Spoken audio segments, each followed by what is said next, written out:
For Pacifica Radio, I'm Christina Onnested. A new report from the nonpartisan Congressional Budget Office estimates millions of Americans will lose Medicaid coverage under current Republican budget proposals. House Republicans are looking to slash as much as $1.5 trillion in cuts across the federal government in health, food stamps, and other social safety net programs to offset the revenue lost for some $4.5 trillion in tax breaks that Democrats say will mostly benefit the wealthy. The CBO reports that under each of these options, Medicaid enrollment would decrease and the number of people without health insurance would increase. More moderate Republicans in contested congressional districts are warning they won't vote for steep Medicaid cuts. Growing Republican concern is complicating House Speaker Mike Johnson's efforts to pass a GOP budget by Memorial Day. Veterans rallied to protest climate program cuts at the nation's capital Wednesday. Farah Siddiqui reports. Veterans who are elected officials gathered in Washington to stress that climate change is a national security threat.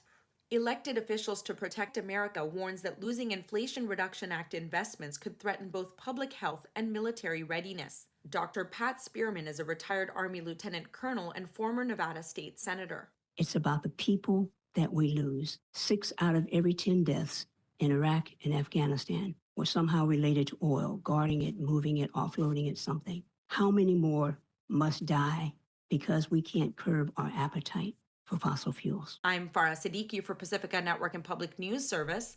The United States and Britain are expected to announce a trade deal that lowers President Donald Trump's sweeping tariffs today. Britain would become the first country to reach a new trade deal since the tariffs were announced, sparking a global trade war. FSN's Nick Harper reports.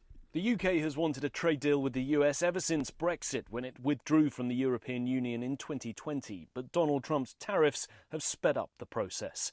President Trump says it should be a very big and exciting day for the US and UK. He's calling it a full and comprehensive deal that will cement the relationship for many years to come. Details are thin, but we do know that the UK wants to remove the 25% tariff on UK steel and the 25% tariff on UK cars entering the US. Washington, in return, wants a deal on pharmaceuticals and technology, in particular for the UK to remove the digital services tax that US tech companies have to pay. I'm Nick Harper in Washington. The Federal Reserve kept its key interest rate unchanged Wednesday, brushing off President Trump's demands to lower borrowing costs, saying the risks of higher employment and higher inflation have risen. Here's Reserve Chair Jerome Powell. The risks of higher unemployment and higher inflation appear to have risen, and we believe that the current stance of monetary policy leaves us well positioned to respond in a timely way to potential economic developments. The Fed kept its rate at 4.3% for the third straight meeting after cutting it 3 times in a row at the end of last year during the Biden administration. This as Trump's sweeping tariffs have caused global markets to teeter-tot.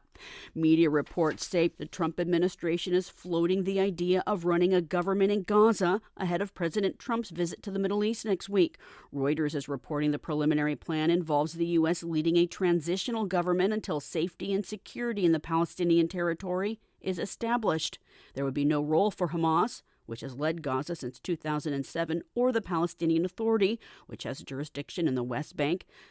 Meanwhile, condemnation is growing over Israel's plan to take control of Gaza and forcibly displace 2 million Palestinians to the south until they voluntarily leave.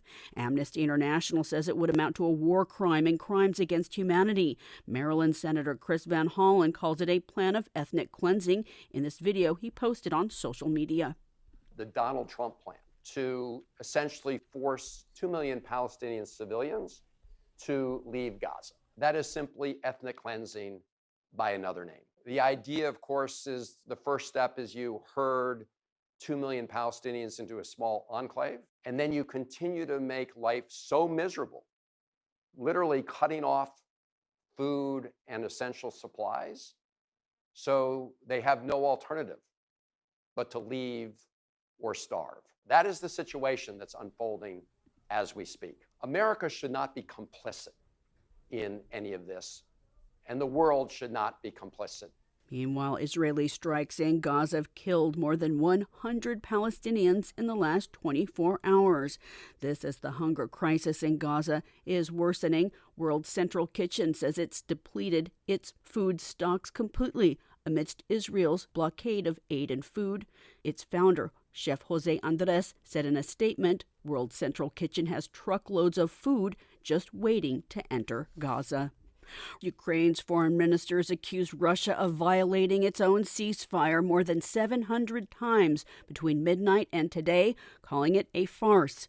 Russia declared a 72-hour ceasefire in order to celebrate Victory Day to commemorate its defeat of Nazi Germany. India and Pakistan are marking day 2 of trading fire as tensions soar between the nuclear-armed rivals. I'm Christina Onnested reporting for Pacifica Radio.